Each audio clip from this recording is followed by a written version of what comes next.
Hey everybody, so I'm Brittany Howard. As you know, I am the facilitator director here at our youth sports program. Today we're going to be discussing things about our youth sports program that we are going to avoid happening. In the previous years, we have dealt a lot with kids quitting, not returning. So we're just going to have this quick little discussion about certain things that I want to touch base on so we don't have these issues anymore. Who we have here with us today are a lot of parents and coaches of the athletes that are going to be playing with us this year. And so there's stuff for both of y'all, both parties, and I hope y'all learned something. So here we go. So we're just going to start off with a bang. So we're first going to discuss why kids play youth sports. This is the basis of what we're working with here. There's 5 main reasons. The first main reason is kids want to have fun. They want to have fun and have fun with their friends. If they're not having fun anymore, they're going to quit. On this side of the board, it's why they quit, and each one correlates with each other. So first reason why they play is they want to have fun, and the first reason why they quit is because they're not having fun anymore. So as parents and coaches, we want to make sure that we're keeping our kids having fun. Second reason is they want to learn new skills. They want to keep learning new skills about their sport that they're playing, and then they'll quit because they're not developing any more skills. They love learning new skills, so keep that in mind, coaches. The third reason is to stay physically fit. Kids love being able to run and jump and play around outside. So one of the main reasons that they quit is for lack of physical activity. If they're just sitting around being bored all the time in practice, they're not going to have fun. They're going to end up quitting. Fourth thing is the excitement of challenge. Kids love to be challenged. Kids love to have competition. You have to be careful of not too much, which we're going to talk about that later. But kids love the thrill and excitement of challenges. And why they quit based off that is lack of thrills. Keep practice going, keep practice fun, keep practice all those things so the kids stay physically fit and the excitement stays there. The fifth one, and probably the biggest one to me, and it should be for y'all, a big one for y'all, is the team atmosphere. Kids love the team atmosphere. Kids love being around their friends, being around positive influence such as their parents, their friends' parents, their coaches. Just keep that team atmosphere up, because the number 5 reason for them to quit is the loss of the team. The loss of the atmosphere whenever things start to go south, whenever things start to go negative. Kids don't like that. They'll end up quitting. So those are why they play, why they quit. Coaches and parents keep those in mind, so that way we don't have kids quit. We want them to have fun. We want them to take away things from youth sports activities. That's why that y'all have them involved in this. We're going to go right into things that we should avoid, the negative impact that kids can have on youth sports. One of the main things the negative things that coaches can put on their players, especially at young ages, is stress. Stress and anxiety is one of the main things we want to avoid as coaches. We don't, instead of saying, if you don't strike this batter out, you're going to lose the game, it's saying, hey, you pitched a great game. We really need you to focus on this batter, and we want you to do your best. You got to stay away from the negative of it and come up with the positive of it. You can't sit there and say, you cannot strike out. You cannot strike out, because the only thing the kid's going to be thinking of whenever they get up to bat is striking out. And guess what they're probably going to do? Strike out. So stay away from that. Keep away from anxiety and stress, because the fear of failure is what's going to keep them from playing the game. I know we know all of that big quote, that famous quote, the fear of striking out. Don't let the fear of striking out keep you from playing the game. Well, that's exactly what's going to happen if we implement stress and anxiety on our players. One of the big things that we need to focus on in practice is motivation. Kids need motivation, especially at young ages, because they don't have that internal motivation. They need external motivation implemented on them. So, and it needs to be positive motivation. In a minute, we're going to watch an interview from one of my friends that she had a coach that was super negative towards her, and it affected her really badly. Luckily, it didn't affect her enough to quit playing the sport she loved, but we can just see how much of a negative impact it can have on kids. So be a motivator. Be their biggest cheerleader at the same time as you're their coach.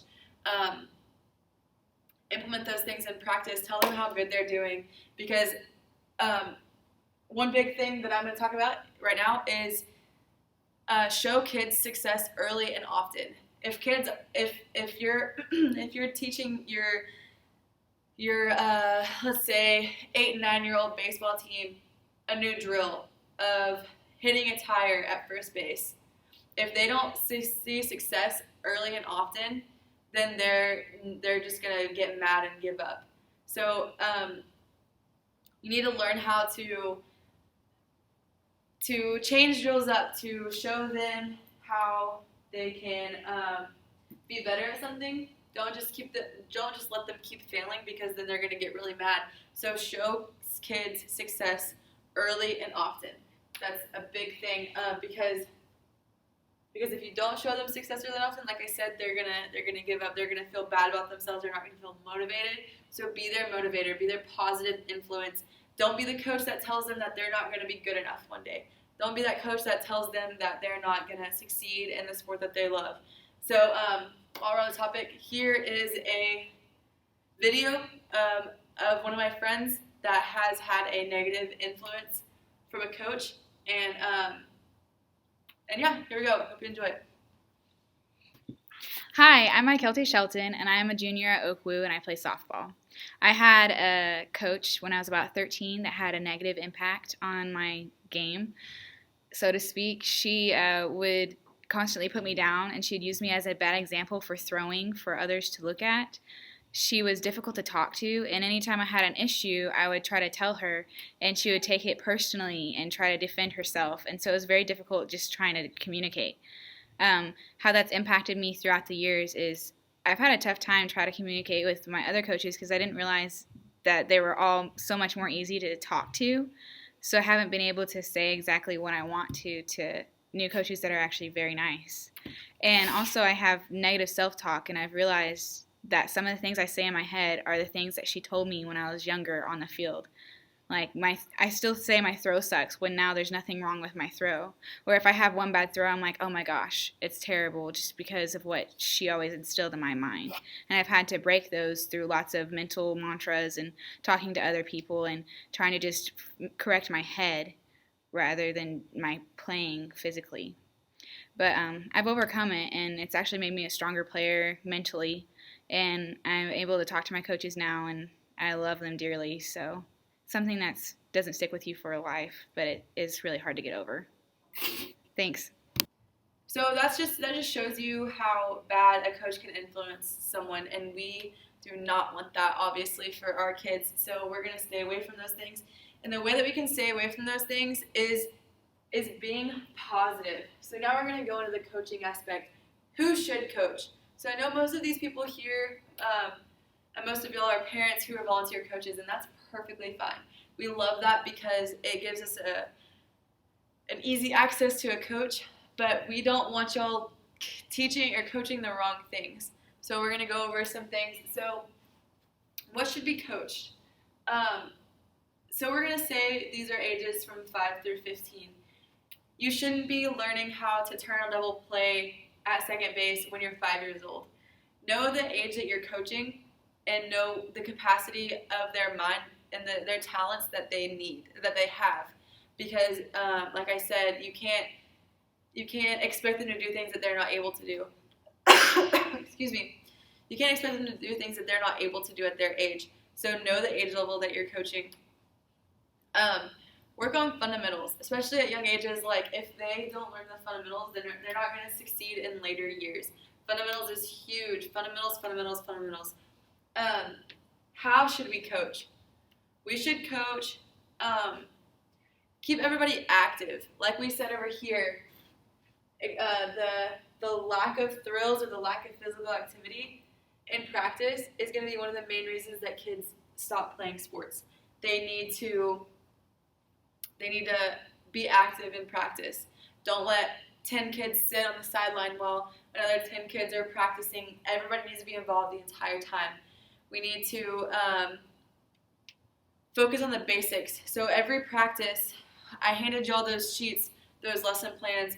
Even though I know we're youth sports and people don't take it as seriously, I really want us to focus on having a lesson plan before each practice, because that's going to be the most successful and productive practices. Have a game plan and know what you're wanting to focus on, and also like tell your kids what you're going to focus on that day, so they know and they're focused. Focus is hard to attain at some age levels, some genders. It varies. So if they know what they're trying to focus on that day, it's going to help. Those are just some practice strategies. Another thing for coaching, sorry, let me get to it, is goals. Set goals for the entire season. Set goals individually with your players. In this aspect, it comes into play. Know each of your players and know the situation that they come from. Know how they react to certain coaching styles. If you have one girl that doesn't respond well to yelling, then don't yell at her. I mean, I don't know how simple you can get. Don't do that to your players, because then they're not going to have fun anymore. And if you stop having fun, number one reason that they quit. So have goals. That's really big, especially at young ages. Like I talked about, focus. If you have goals, they're going to be more focused throughout the season. The next thing that we're going to talk about is parental influences. Parents, y'all have such a big influence on your kids. Not only are you the person that drops them off at practice and picks them up at practice, but y'all are role models. Y'all are the reason that kids want to go to practice. Y'all are the reason that kids want to succeed. They want to please y'all. Y'all are role models for them, and they want to grow up and be like you, believe it or not. So y'all need to realize that and make sure that y'all are doing the proper things to keep your kids motivated. And y'all are just as important, if not way more important, than your coaches. So keep that and know that the influence that you have on your kids. Because another one of the main reasons that kids quit youth sports is violence among adults. This is kind of funny, but it's also very serious. Violence among adults, sadly, is increasing instead of decreasing when it comes to youth sports. There are several instances. I'm actually going to read a few of them off for y'all, just so we can get a good laugh. For example, in Swiftwater, Pennsylvania, police were called to stop a brawl between parents and players following a football game between 11 to 13-year-olds. In Eastlake, Ohio, a soccer dad punched a 14-year-old boy who had scuffled for the ball with his 14-year-old son. In La Vista, Nebraska, a former correction officer assaulted a 16-year-old referee at flag football game for 6 and 7-year-olds. So that's super hypocritical. A correction officer assaulted a 16-year-old referee at a game of 6 and 7-year-olds. Know the influence you have on your kids. They're going to sit there and watch you in the stands, act like idiots, and they're going to see that and act on that. So just be very careful. Let's see. So we talked about why kids play, why they quit, the stress and anxiety that we want to avoid, who's going to be coaching, how to coach sports, what to avoid, what practices should look like. Goal setting is super important. Knowing your athletes and understanding them, the role that parents have. The last thing that I really want to touch on is positive outcomes. So, of course, that's the reason that these kids are playing. That's the reason that they're in this program, is they want a positive influence. Kids take more away from youth sports than just the sport itself. There's a quote from John Burns that says, "Youth sports isn't just about the sport. It's keeping the fun in the game and teaching your athletes lessons they can take with them in life." So kids are learning things such as responsibility, constructive use of their time, boundaries between relationships between coaches and players. They're learning all these things, and that's going to carry on with them in life. And this is the reason why we want to avoid all these things, because whenever they experience these things, the positive, they're going to stay in youth sports, and they're going to become a better person because of it. So last thing I want to show y'all is a video from my friend Allie Rains, who played softball with me in college, and she had a super positive experience of a coach that she had when she was younger. And she's going to talk about that a little bit, and you get to see the impression that he made on her life, and that it's carried on with her throughout her college years, and you get to see that, and that's the outcome we want for all of your athletes and all of your children. So here's this video, and then we'll finish up. Hey guys, my name's Allie Rains, and my experience with my coach is that the summer before my freshman year of high school, I hurt my knee to the point where my orthopedic surgeon said that I shouldn't be playing ever again.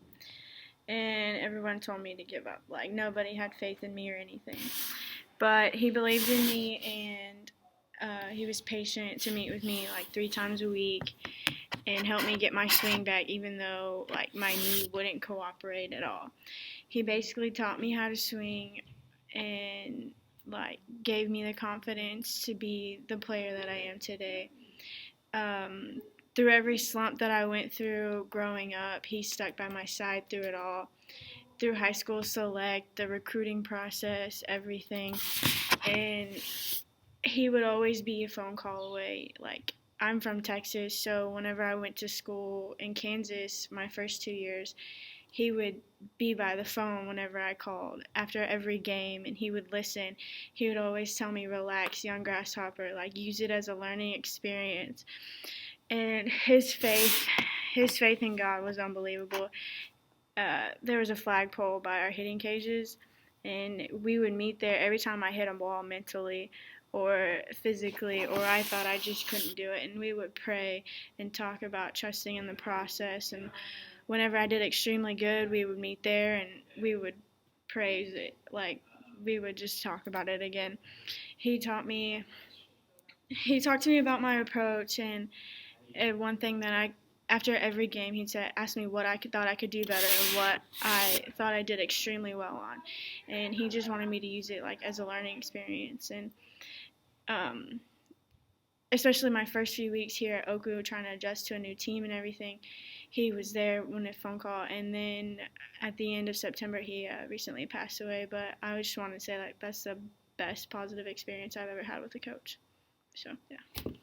So there is an example of a super positive influence that a coach had on an athlete, and that's what we are here. That's why we have made this program, is because we want that for all of your children and all of your athletes. So we hope that you can have this impact on kids. Let them have fun. Teach them new skills. Keep them physically fit. Excitement of challenge in the team atmosphere. Keep all those things to avoid these negative things. Don't let your team quit. Don't let your kids quit and have a negative impact on them. The stress and anxiety, don't be that positive influence. Be that positive motivator. Don't be that coach that tells them that they're not good enough. Be that coach that's in the back of their head telling them that they are good enough. Y'all can all have influences. Parents, you're a super big role model. You're a huge part in your kids' learning experience and developing in sports. So make sure you know your role, know your kids, and just expect the best out of them, and they're going to expect the best out of themselves. So I can't express enough to y'all how thankful I am that y'all are allowing and you're giving your time to be a part of our program. We are expecting great things this year. Our numbers are going to stay up in the commitment that we have. So yeah, we're ready for a great year. If y'all have any questions, just give me a call. And we will see y'all all when season starts. So thank y'all so much for your time today.